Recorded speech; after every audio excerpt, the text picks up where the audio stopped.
Hello दोस्तों, आप सभी का स्वागत है हमारे यूट्यूब चैनल ज्ञान संकल्प एक्स पर। हमने मैथ्स के प्रैक्टिस सेट्स की सीरीज शुरू की है, जो कि SSC CGL, CHSL, MTS, RRB, NTPC, SSC, GD, group D, state police और भी कई गवर्नमेंट एग्जाम्स के लिए इम्पोर्टेंट रहने वाली है। इस सीरीज का प्रैक्टिस सेट नंबर 1 हम लोग कर चुके हैं। जिस किसी ने भी अभी तक उसे नहीं देखा है वह चैनल पर जाकर देख सकता है। तो आज हम शुरू करेंगे प्रैक्टिस सेट नंबर 2। चलिए स्टार्ट करते हैं आज का प्रैक्टिस सेट। ये रहा आप सभी के सामने आज का पहला सवाल। 4 की पावर 61 प्लस 4 की पावर 62 प्लस 4 की पावर 63 प्लस 4 की पावर 64 निम्नलिखित में किस संख्या से पूर्णतः विभाज्य है। देखिए, ये हमें क्वेश्चन दी हुई है। सबसे पहले क्या कर सकते हैं इसमें से, देखो बेस तो सबका सेम है, 4 4 4। काम करते हैं इसमें से 4 की पावर 61 कॉमन ले लेते हैं। अंदर क्या बचेगा, 4 की पावर 61 कॉमन है, यहाँ 1 बचेगा, प्लस यहाँ बचेगा 4 की पावर, एक बार आ गया, 1 बचेगा इधर, प्लस 4 की पावर 2 बचेगा, प्लस 4 की पावर 3 बचेगा। ठीक है, चलिए सॉल्व करते हैं। तो 4 की पावर 61 ये आ जाएगा 4 1 प्लस 4 प्लस 16 प्लस 4 का क्यूब 64। तो ये 4 की पावर 61, 4 1 5 और 16, 64 और 16 80 और 5 85। तो ये तो हो गया 85। 4 की पावर 61 और 85। देखो और क्या करते हैं इसको, 85 तो किसी से कटेगा नहीं, किसी भी ऑप्शन से नहीं कट रहा है 85। ऐसा करते हैं, इसको 4 की पावर 61 को थोड़ा खोल लेते हैं। इसको लिख लेते हैं 4 की पावर 60 इंटू में 4 इंटू में 85। ये आ जाएगा 4 की पावर 60 इंटू में 4 5 जो 20 और 4 5 20, 4 8 32 और 2 34, 340। हाँ देखो, ये देखो 3 से तो ये कटेगा नहीं, ना 11 से ना 13 से कटेगा। ये देखो 10 से कट जाएगा, 10 से काटेंगे तो ये 340 कट जाएगा। इसका सही, जैसे 10 से काटेंगे तो ये कट जाएगा। इसका सही जवाब होगा ऑप्शन नंबर बी। चलिए चलते हैं अगले सवाल की ओर। सवाल नंबर 2। दो सही अभाज्य संख्या को गुणनफल 117 है, उनका लघुत्तम समापत्तक क्या होना चाहिए। देखिए, जब भी आपको दो सही अभाज्य संख्या दी हो और उनका गुणनफल दिया हो, तो हमेशा जो गुणनफल दिया होता है वही एलसीएम होता है। तो इसका आंसर तो डी ऑप्शन हो जाएगा 117। लेकिन मैं आपको इसका एक तरीका बताता हूँ कि कैसे हुआ। देखिए, हम सब जानते हैं एलसीएम इंटू एचसीएफ, ये होता है पहली संख्या गुणा दूसरी संख्या। देखिए एलसीएम क्या होना चाहिए, देखिए जब भी दो सही अभाज्य संख्या दी होती है तो उनका एचसीएफ हमेशा एक होता है। एचसीएफ हमेशा उनका एक होता है, हमेशा एक। जब भी दो सही अभाज्य संख्या को प्राइम नंबर दिए होंगे तो उनका एचसीएफ हमेशा एक होगा। तो एलसीएम इंटू में एचसीएफ कितना, एक। पहली और दूसरी संख्या को गुणनफल दिया हुआ है 117, तो यहाँ से एलसीएम कितना है 117। तो इसीलिए डायरेक्ट याद रखना, जब भी दो सही अभाज्य संख्याओं को गुणनफल दिया हो तो वही हमेशा एलसीएम होगा। तो इसका सही आंसर हो जाएगा ऑप्शन नंबर डी। चलिए चलते हैं अगले सवाल की ओर। यदि x बराबर रूट के अंदर 6 plus root 6 plus root 6 plus infinity. लेकिन जब भी आपका एक सवाल दिया हो कि रूट के अंदर रूट दिया हो, रूट के अंदर रूट दिया हो और एक ही संख्या लिखी हो इन्फिनिटी तक जाती हो, तो हमेशा याद रखना, तो उस संख्या के ना फैक्टर कर लीजिएगा। ऐसे फैक्टर कीजिए कि उनके बीच का डिफरेंस एक होना चाहिए। तो 6 के फैक्टर करेंगे, 6 के फैक्टर 3 और 2 आ जाएंगे, इनके बीच का डिफरेंस भी 1 है। तो ऐसे केस में सीरीज में अगर प्लस का साइन लगा हुआ है तो आंसर होगा बड़ा ऑप्शन, यानी कि ऑप्शन नंबर बी इसका सही जवाब हो जाएगा, क्योंकि बड़ा है 3। लेकिन अगर सीरीज अगर ऐसी कर दी जाए, जैसे कि रूट के अंदर 6 minus root 6 minus root 6 plus, ऐसे करते करते इन्फिनिटी तक जाए, प्लस नहीं है माइनस आएगा, सॉरी माइनस, ऐसे करते करते इन्फिनिटी तक जाए तो इसका सही जवाब होगा, रूट सबसे बड़ा रूट होता है, इसका सही जवाब होगा, इसका सही जवाब होगा अपना 2, क्योंकि माइनस अगर लग गया तो छोटा वाला जो है वो आंसर होगा, और अगर प्लस लग गया सीरीज में तो बड़ा वाला फैक्टर आंसर होगा, बड़ा वाला फैक्टर आंसर होगा। तो इस हिसाब से अगर माइनस लग जाएगा तो 2 आंसर होगा, और अगर प्लस में सीरीज दी हुई तो 3 आंसर होगा। ठीक है, तो ये चीज़ याद रखना कि जब भी आपको सीरीज रूट के अंदर एक सीरीज दी हो, एक ही संख्या दी हो और इन्फिनिटी तक जाती हो, अगर प्लस लगाए तो बड़ा वाला आंसर होगा रूट, और अगर छोटा कर दिया तो अगर माइनस कर दिया तो छोटा वाला आंसर है। ठीक है, चलिए चलते हैं अगले सवाल की ओर। यदि ए की आय बी की आय से 25% अधिक है, ए की आय बी की आय, ए की आय बी की आय से 25, हाँ बी की आय 25% अधिक है, 25% अधिक का मतलब 25% अधिक का मतलब क्या है, 25% की वैल्यू होती है 1/4, यानी कि अगर बी की आय 4 है तो ए की आय 4 से 1 अधिक है, यानी ए की आय 5 है। ए की आय से कितने प्रतिशत कम है बी की आय, बी की आय जो ए की आय से कितने प्रतिशत कम है, 1 कम है, किससे, ए की आय से। 5 इंटू में प्रतिशत में निकालना है तो 100, कितना आंसर आ जाएगा, 20%। सही जवाब क्या हो जाएगा, बी की आय ए की आय से 20% कम है, ऑप्शन नंबर बी बिल्कुल सही जवाब होगा। चलिए चलते हैं अगले सवाल की ओर। एक वस्तु को 240 में बेचने पर एक व्यक्ति को 10% की हानि होती है, 20% का लाभ कमाने के लिए उसे इस वस्तु को किस मूल्य पर बेचना चाहिए। 240 में बेच रहा है, 10% की हानि हो रही है, यानी कि जो 240 जो वैल्यू दी है वो 90% की दी हुई है, और उसे 20% का लाभ कमाना है। अगर 20% का लाभ कमाना है तो उसे 120% पे वस्तु को बेचना चाहिए। ये वस्तु को बेचेगा 120% पे। यहाँ से काट लेते हैं, ये कट जाएगा, 3 से काटेंगे 3 बार, 3 × 24, 3 से काटेंगे इसको 40, 40 इंटू 8 में आ जाएगा 320। तो इसका सही जवाब होगा ऑप्शन नंबर डी, 320। चलिए चलते हैं अगले सवाल पे। एक कमीज का अंकित मूल्य 1200 हो, यदि उसे 2 क्रमिक छूट के बाद 816 में बेचा जाता है और पहली छूट 15% है, तो दूसरी छूट प्रतिशत ज्ञात कीजिए। चलिए, अंकित मूल्य दिया हुआ है 1200, अंकित मूल्य दिया हुआ है 1200, 2 क्रमिक छूट के बाद पहली छूट दे रहा है 15% की, यानी कि 100 - 15, 85% पे बेच रहा है पहला सामान। दूसरे की हमें छूट निकालनी है, हमें नहीं पता कितनी छूट देगा, तो 100 - x, 100 - x अपॉन 100, और ये दिया हुआ है 816 के बराबर। ये तो 2 जीरो से 2 जीरो तो ये कट गए, 5 से काटेंगे 17 बार कटेगा, और ये 20, 2 से काटेंगे 6 बार, 2 से काटेंगे 10 बार, 6 से इसको काट देंगे, 6 एकम 6, 2 बचेगा, 6 × 18, 3 बचेगा, 6 6 × 36।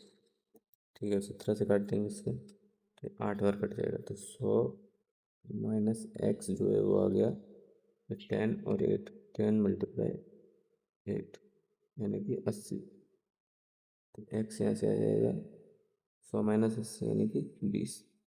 तो इसका सही जवाब हो जाएगा ऑप्शन नंबर सी, दूसरी छूट 20% की दी गई है। चलिए चलते अगले सवाल की ओर। यदि a/b, ए और बी का अनुपात दिया हुआ है 2 और 3, और बी और सी का, बी और सी का दिया हुआ है 4 और 5। ठीक है, तो यहाँ से बराबर कर लेते हैं इसका 3, ये आ जाएगा, क्या हुआ, कहाँ पहुँचा दिया, हाँ, तो ये आ जाएगा 2, 2 दूनी 4, 4 तिया 12, 5 तिया 15, तो a/b/c कितना आएगा, 4 12 15, 4 12 15, ऑप्शन ही नहीं है, 1 मिनट, सॉरी सॉरी, 2 नहीं आएगा यहाँ पे, ये आएगा 4, तो 4 दूनी 8, 4 तिया 12, 5 तिया 15, तो 8 12 15, यानी ऑप्शन नंबर ए बिल्कुल सही जवाब होगा। चलिए चलते हैं अगले सवाल की ओर। एक्स और वाई ने एक व्यापार में क्रमशः 5 और छः के अनुपात में पूंजी निवेश की, 8 महीने के बाद एक्स ने अपनी पूंजी वापस ले ली। अच्छा, ठीक है, तो एक्स और बाय ने जो है, एक्स ने अगर 5 रुपये लगाए तो बाय ने 6 रुपये लगाए। 8 महीने के बाद एक्स ने अपनी पूंजी वापस ले ली, यानी एक्स ने राशि लगाई है 8 महीने तक और बाई का टाइम नहीं दिया। यदि उन्हें 5 और 9 के अनुपात में लाभ प्राप्त हुआ, ठीक है, तो बाय ने अपनी पूंजी कितने महीने के लिए निवेश की थी। अच्छा, बाई का टाइम पूछ रहा है, हमें नहीं पता बाय ने कितने टाइम के लिए निवेश की थी। मान लीजिए बाय ने एक्स टाइम के लिए निवेश की थी, तो इनका मल्टीप्लाई करेंगे तो ये आ जाएगा 40 और ये आ जाएगा 6x। तो ये आ गया लाभ का अनुपात 40 और 6x। उसने दिया है लाभ का अनुपात 5:9। चलिए बराबर कर देते हैं इन दोनों को। 40/6x बराबर 5/9। ठीक है, यहाँ से काटते हैं, 5 से 8 बार कट जाएगा और ये 3 3 से 9, 3 दूनी 6, 2 से काटेंगे 4 बार कट जाएगा। तो एक्स आ जाएगा यहाँ से 4 × 3 यानी कि 12, यानी कि बाई ने जो राशि निवेश की वो 12 महीने के लिए निवेश की थी। यानी ऑप्शन नंबर बी बिल्कुल सही जवाब होगा। चलिए चलते अगले सवाल की ओर। 10 संख्या का औसत 15 ज्ञात किया गया है। यदि प्रत्येक संख्या को 3 से गुणा कर दिया जाए तो नया औसत क्या होगा। अच्छा देखिए, जब भी औसत दिया हो, जब भी औसत कुछ दिया हो और औसत में, सारे औसत में अगर कुछ प्लस किया जाए, कोई भी संख्या प्लस की जाए, तो पूरे औसत में वही प्लस हो जाएगा। मान लीजिए जैसे कि औसत 15 दिए हुए है, अगर प्रत्येक संख्या में 6 प्लस कर दो, प्रत्येक संख्या में 6 प्लस कर दो, तो पूरे औसत में भी 6 प्लस हो जाएगा, तो नया औसत 21 हो जाएगा। मान लीजिए मैं सारे संख्या में -10 कर देता हूँ, तो औसत भी -10 कम हो जाएगा, यानी कि औसत 5 हो जाएगा। अगर मैं डिवाइड करूँगा किसी से, मैंने 3 से डिवाइड किया, तो औसत भी 3 से डिवाइड हो जाएगा, यानी औसत भी 5 आएगा। इस प्रकार कुछ भी प्रत्येक संख्या के साथ अगर कुछ भी जोड़, घटाना, भाग, गुणा किया जाता है तो वही सेम औसत के साथ होता है। तो अभी 15 औसत दिया हुआ है, 3 से गुणा करेंगे प्रत्येक संख्या में, तो औसत में भी 15 3 से गुणा हो जाएगा, तो 15 × 3 यानी कि 45। तो ऑप्शन नंबर सी इसका सही जवाब होगा, 45। चलिए चलते हैं अगले सवाल की ओर। पिता और पुत्र की वर्तमान आयु का योग 60 वर्ष है। 6 वर्ष पूर्व पिता की आयु पुत्र की आयु की 5 गुना थी। 6 वर्ष बाद पुत्र की आयु क्या होगी। अच्छा ठीक है, लेकिन पिता की आयु मान लेते हैं x वर्ष है, पिता की आयु x मान लेते हैं, पुत्र की आयु y मान लेते हैं। तो x+y जो है, x+y, x+y जो है वो दिया हुआ है कितना, 60। बोल रहा है कि 6 वर्ष पूर्व यानी 6 वर्ष पहले, 6 वर्ष पहले यानी पिता की आयु 6 वर्ष कम रही होगी, पुत्र की आयु की 5 गुना थी, तो पुत्र की आयु 6 वर्ष पहले 6 वर्ष कम रही होगी, पुत्र की आयु की 5 गुना जो होती है पिता की आयु की। ठीक है, तो यहाँ से आ जाएगा x-6 बराबर में 5/-30। तो यहाँ से x-5 बराबर में -30, माइनस उधर जाएगा प्लस का, तो आ जाएगा -24। ठीक है, एक तो ये अपने पास आ गया, और दूसरा अपने पास ये रहा। इन दोनों को सॉल्व कर लेते हैं। इनको सॉल्व करेंगे तो x+y बराबर 60 और x-5y बराबर -24।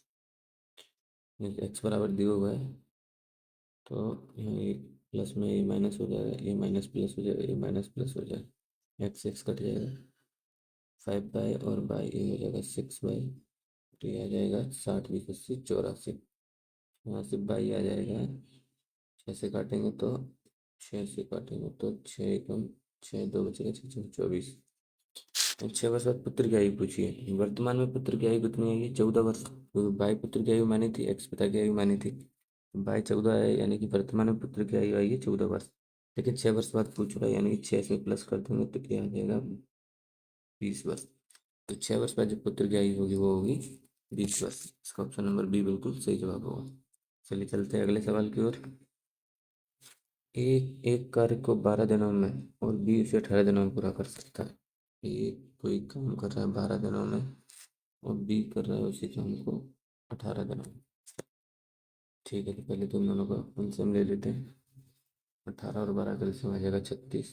12 3 36, 18 दूनी 36। ठीक है, ए एक दिन में 3 काम करता है, बी एक दिन में 2 काम करता है, लेकिन कार्य समाप्त होने के 3 दिन पहले ए कार्य छोड़ देता है।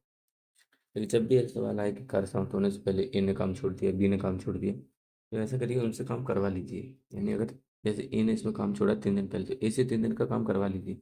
ये एक दिन में 3 काम करता है, तो 3 दिन में कितना काम करेगा? 9। तो टोटल काम कितना हो जाएगा?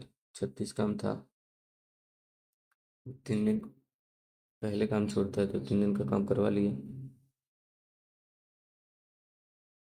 पूरा काम करवा लेते हैं, इससे पूरा काम करवा लेते हैं। 30 और +9, तो ये आ जाएगा 45। यानी अब टोटल काम कितना है? 45। तो ए और बी ने पूरा, ए ने भी अब आखिरी तक काम किया, तो ए और बी ने आखिरी तक काम किया, तो 3 और 2 5, 5 से काटेंगे 9 बार, यानी ये पूरा काम जो है 9 दिन में ख़त्म हुआ है। देखो सही आंसर होगा ऑप्शन नंबर सी। चलिए चलते हैं अगले सवाल की ओर।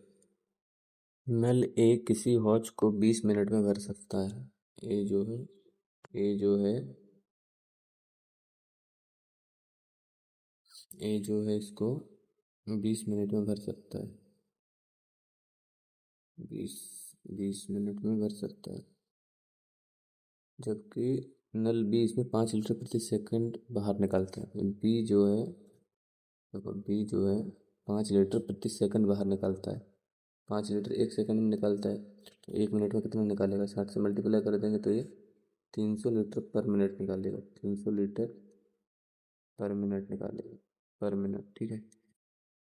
खाली हौज में दोनों नल एक साथ खोल देने पर 100 मिनट में हौज भर जाता है। ठीक है, दोनों नल खोल दिए, ए प्लस बी। बी निकालने वाला है, इस पर नेगेटिव लगा देते हैं, इक्वल टू 100। ठीक है, 100 मिनट में खाली रहते हैं। एलसीएम लेंगे दोनों का, 100 आएगा। 20 से काटेंगे 5, ए प्लस बी आएगा 1। ए प्लस बी, ए 5 है, ए प्लस बी 1 है, तो बी यहाँ से कितना आ जाएगा? बी आ जाएगा 4। यानी कि बी जो है, अगर 100 मान लीजिए 100 लीटर का अगर हौज है, तो बी जो है 4 की स्पीड से खाली करता है। एक दिन में 4 खाली करेगा, मतलब 1 मिनट में 4 खाली करेगा। तो 100 जो है पूरा पूरा खाली करने में बी को टाइम लगेगा 100 घंटे में 4, यानी कि बी जो है 25 मिनट में पूरा खाली कर देगा। बी जो है 25 मिनट पूरा खाली कर देगा, जबकि बी 1 मिनट में 300 लीटर पानी बाहर निकालता है। तो 25 मिनट में बी कितना पानी बाहर निकाल देगा?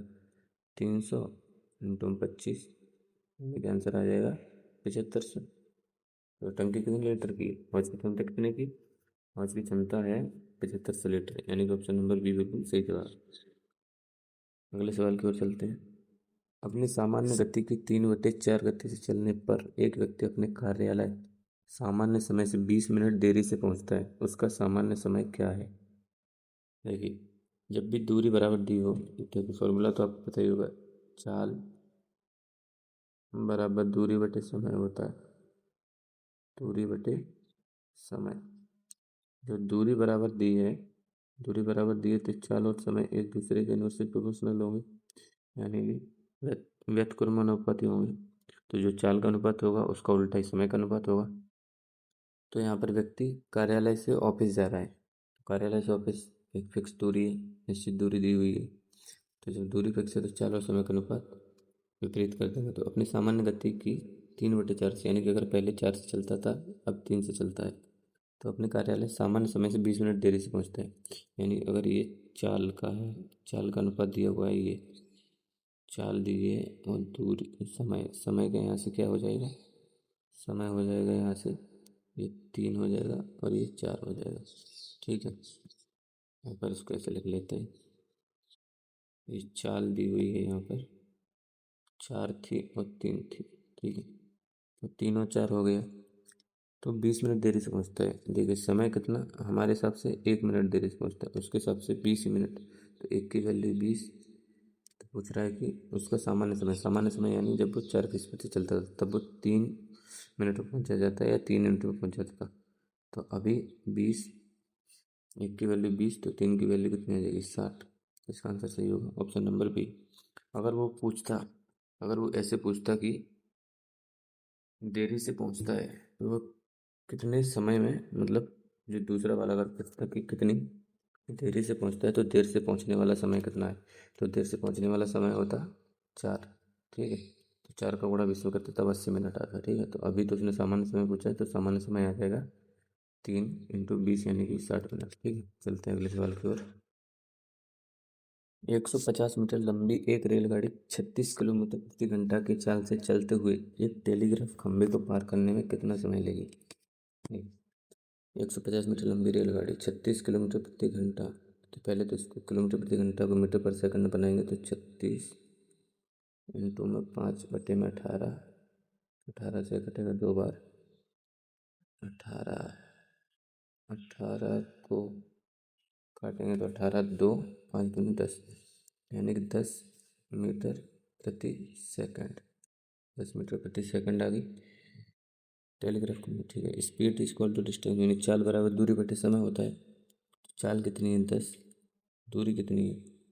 150 मीटर लंबी रेलगाड़ी है, 150 मीटर लंबी रेलगाड़ी, टेलीग्राफ खंभे की तो कोई लंबाई होती नहीं है, और 10 मीटर क्या निकालना है? समय निकालना है।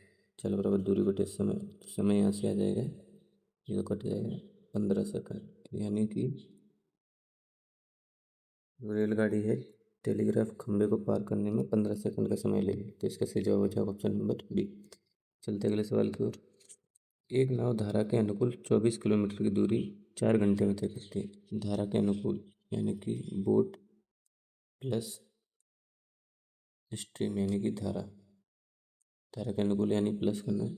24 किलोमीटर की दूरी 4 घंटे में, 24 किलोमीटर की दूरी 4 घंटे में, स्पीड इसको चाल बराबर दूरी बटे समय, तो दूरी 24 है, समय 4 है, तो 4 से इसको काट देंगे 6 आ जाएगा। और धारा के प्रतिकूल यानी कि धारा के प्रतिकूल यानी माइनस लगेगा, ये 6 घंटे में तय करती है, मतलब 24 किलोमीटर की दूरी 6 घंटे में तय करेगी, तो ये आ जाएगा 6 चौको 24, तो बी माइनस एस आ जाएगा 4। इन दोनों को सॉल्व करना है, तो एस से एस काट दीजिए, तो 2b यहाँ से कितना आ जाएगा? 10, बी आ जाएगा 5, यानी कि नाव की चाल 5 किलोमीटर प्रति घंटा है। अब इसको रख दीजिए किसी भी एक इक्वेशन में, तो बी पहले में रख देते हैं, बी तो आई है 5, बी 5 है, यहाँ से रखते हैं B 5 plus S, 5 plus S बराबर 6, तो एस यहाँ से आ जाएगा 6 माइनस 5 यानी कि 1। तो धारा की नहीं, शांत जल में नाव की चाल, शांत जल में नाव की, अच्छा धारा की नहीं पूछी है, नाव की पूछी है, तो नाव की तो आएगा शांत जल में 5 किलोमीटर प्रति घंटा। इसका सही ऑप्शन हो जाए ऑप्शन नंबर बी। वैसे ही धारा की चाल निकाल रहे हैं, शांत जल में नाव की चाल पूछी है, तो शांत जल की चाल आ गई है किलोमीटर प्रति घंटा। धारा की पूछी, धारा की तो पहले ही निकाल चुके 5। चलिए चलते अगले सवाल की ओर। यदि कोई धनराशि साधारण ब्याज की किसी निश्चित दर पर 2 वर्ष के लिए निवेश की जाती है, यदि इसे 3% अधिक दर पर निवेश किया गया होता तो 72 रुपये अधिक प्राप्त होते। वह धनराशि ज्ञात कीजिए। देखिए, यदि 3% अधिक दर पर निवेश करते हैं तो 72 अधिक मिलते, मतलब ये जितना अधिक परसेंट निवेश किया गया उसी की वजह से ये रुपये एक्स्ट्रा मिल रहे हैं। तो इसका मतलब अगर 1 वर्ष में 3% है तो 2 वर्ष में कितने 6% रुपये मिलेंगे, 6% अधिक रुपये मिलेंगे। उसने कहा 72 रुपये अधिक मिलते हैं, तो 1% की वैल्यू ऐसी आ जाएगी 12। उसने क्या पूछा? धनराशि, यानी 100% की वैल्यू पूछना चाह रहा है, तो 1200 आ जाएगी यहाँ से। इसका सही जवाब हो जाएगा ऑप्शन नंबर बी, धनराशि 1200 रुपये होगी। चलिए चलते अगले सवाल की ओर। 8,000 की धनराशि पर 5% वार्षिक ब्याज की दर से 2 वर्ष के चक्रवृद्धि ब्याज और साधारण ब्याज का अंतर कितना होगा? यानी जब भी 2 वर्ष के चक्रवृद्धि ब्याज साधारण ब्याज का अंतर पूछो तो हमेशा एक फॉर्मूला याद रखिए, एस आई नहीं सी आई माइनस एस आई 2 साल का, ये होता है PR² अपॉन में 100। पी जो है मूलधन है, प्रिंसिपल है, और आर जो है रेट दर। तो इसमें रख देते हैं 8,000 की धनराशि, पी 8,000, रेट कितना है 5%, 5 का स्क्वायर 25 बटे में 100, 2 जीरो कट जाएगा, 25 अट्ठे 200, तो 2,000। सरल ब्याज का अंतर और चक्रवृद्धि सरल ब्याज का अंतर कितना होगा? 2,000। 1 मिनट, गड़बड़ हुई, कुछ तो गड़बड़ हुई है। हाँ, ये होगा ना, ये 100 का स्क्वायर होता है सर, PR² अपॉन 100 का स्क्वायर, तो यहाँ पर ये 100 से और डिवाइड करना पड़ेगा, ये कट जाएगा। तो ये आंसर आएगा 20। तो चक्रवृद्धि ब्याज और साधारण ब्याज के अंतर कितना होगा? 20 रुपये। ऑप्शन नंबर बी बिल्कुल सही जवाब होगा। देखिए, जब भी 2 साल का अंतर दिया हो साधारण चक्रवृद्धि ब्याज और साधारण ब्याज का, तो उसका फॉर्मूला होता है PR² बटे में 100 का स्क्वायर। तो 8,000 दिया हुआ था, पी की वैल्यू 8,000 दी है, आर की वैल्यू 25 थी, 5 दी है, 5 का स्क्वायर करेंगे 25 अपॉन में 100 का स्क्वायर, यानी कि ये कट जाएगा, यहाँ से कट के 20 रुपये आंसर आ जाएगा। चलिए चलते अगले सवाल की ओर। यदि किसी आयत की लंबाई में 20% की वृद्धि और चौड़ाई में 10% की कमी की जाती है तो उसके क्षेत्रफल पर क्या प्रभाव पड़ेगा? अच्छा, लंबाई में 20% की वृद्धि, 20% की भिन्न होती है 1/5, यानी कि 5 से लंबाई 6 कर दी, और 10% की कमी चौड़ाई में, यानी कि 10% की भिन्न होती है 1/10, यानी कि 10 से 9 कर दी चौड़ाई। तो ये तो दी हुई है एल, ये दी हुई है बी, लेंथ और ब्रेथ। तो फॉर्मूला क्या होता है रेक्टेंगल का? आयत का फॉर्मूला होता है एरिया का, एरिया यानी क्षेत्रफल जो होता है वो होता है एल इंटू बी। तो एल इंटू बी निकालेंगे तो ये आ जाएगा 50 और ये आ जाएगा 54, यानी कि पहले एरिया 50 था, अब 54 हो गया। कितना बढ़ गया? 4 बढ़ गया। कहाँ से? 50 से, इंटू में 100, 50 से काटेंगे 2 बार, 2 चौके 8, यानी कि अब जो एरिया है, क्षेत्रफल जो है 8% बढ़ जाएगा, 8% की वृद्धि होगी। ऑप्शन नंबर बी बिल्कुल सही जवाब होगा। चलते अगले सवाल की ओर। एक धातु के गोले की त्रिज्या 6 सेंटीमीटर है, इसे पिघलाकर 0.2 सेंटीमीटर त्रिज्या वाले कितने छोटे गोले बनाए जा सकते हैं? ऐसा सवाल हमने प्रैक्टिस सेट नंबर 1 में भी किया था, जिसमें घनाभ से काट के छोटे घन बनाए गए थे। वही सेम कॉन्सेप्ट इसमें लगेगा। आयतन बड़े वाले के आयतन से छोटे वाले के आयतन से डिवाइड कर देंगे तो संख्या निकल आएगी, कितने गोले बनाए जाएंगे। तो वो देखिए, गोले का आयतन यानी स्फीयर, वॉल्यूम ऑफ स्फीयर होता है 4/3 पाई R³ ठीक है। तो यहाँ पे बड़े वाले गोले की रेडियस मान लेते हैं R और छोटे वाले की मान लेते हैं स्मॉल r। तो 4/3 पाई R³, R कितना है? 6, 6 का क्यूब अपॉन में 6 का क्यूब अपॉन में 4/3 पाई 0.2 का क्यूब, 0.2 का क्यूब।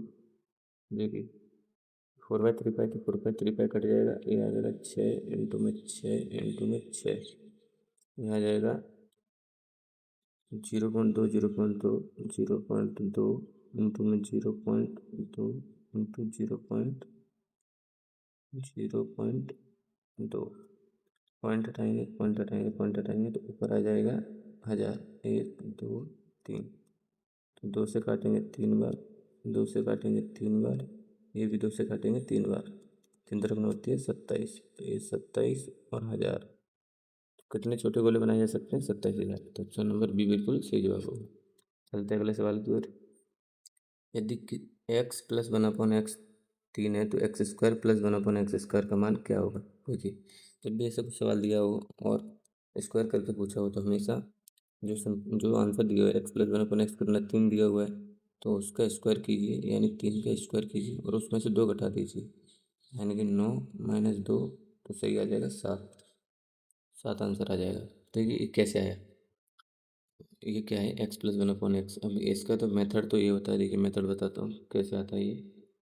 मेथड ऐसे आता है, देखिए x+1/x जो है ये 3 दिया हुआ है, दोनों तरफ स्क्वायरिंग कर दीजिए, इस तरफ स्क्वायर कर दीजिए, इधर भी स्क्वायर कर दीजिए। तो इधर स्क्वायर करेंगे, इधर स्क्वायर करेंगे, इधर स्क्वायर करेंगे, तो x² plus 1/x² plus 2 times x into 1/x आएगा, और ये आ जाएगा 9। ठीक है, तो यहाँ से देखिए x कट जाएगा, तो x² प्लस 1/x² प्लस 2 बराबर कितना? 9 आया। तो यहाँ से x² प्लस 1/x², ये कितना आ जाएगा? 9 - 2 यानी कि 7। तो इसलिए बोलते हैं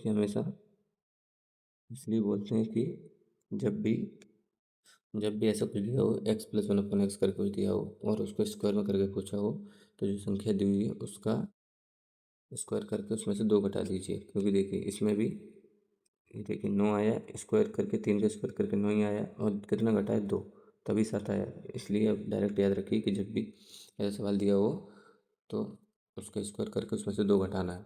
और अगर यही माइनस हो जाए, अगर ये माइनस लग जाए इधर और ये पूछे x minus one upon x square कितना होगा, तो ये हमेशा क्या करना है, उसका स्क्वायर करना और उसमें 2 जोड़ देना। क्या करना, उसमें 2 जोड़ देना, यानी कि 9 9 आता स्क्वायर और उसमें 2 जोड़ देते यानी कि 11 आता। वो भी ऐसे ही आता देखिए, क्योंकि यहाँ पर माइनस लग जाता, यहाँ पे माइनस लगता तो ये तो प्लस आता, पर ये माइनस का आता, ये माइनस का आता, ये माइनस का आता तो उधर जाता तो ये प्लस का हो जाता, इसलिए ये प्लस का हो जाता उधर जाके, इसलिए ये प्लस करना पड़ता है। ठीक है, तो जब भी माइनस का अगर दिया हो तो स्क्वायर करके 2 जोड़ना है, और जब भी अगर प्लस में दिया हो तो स्क्वायर करके 2 घटाना है। तो इसका, इस सवाल का सही जवाब होगा ऑप्शन नंबर ए। तो दोस्तों ये था आज का practice set number 2। Practice set number 1 हम लोग कर चुके हैं, जिस किसी ने भी नहीं देखा जाके देख सकता है। और चलिए फिर मिलते हैं अगले प्रैक्टिस सेट में। तब तक के लिए धन्यवाद।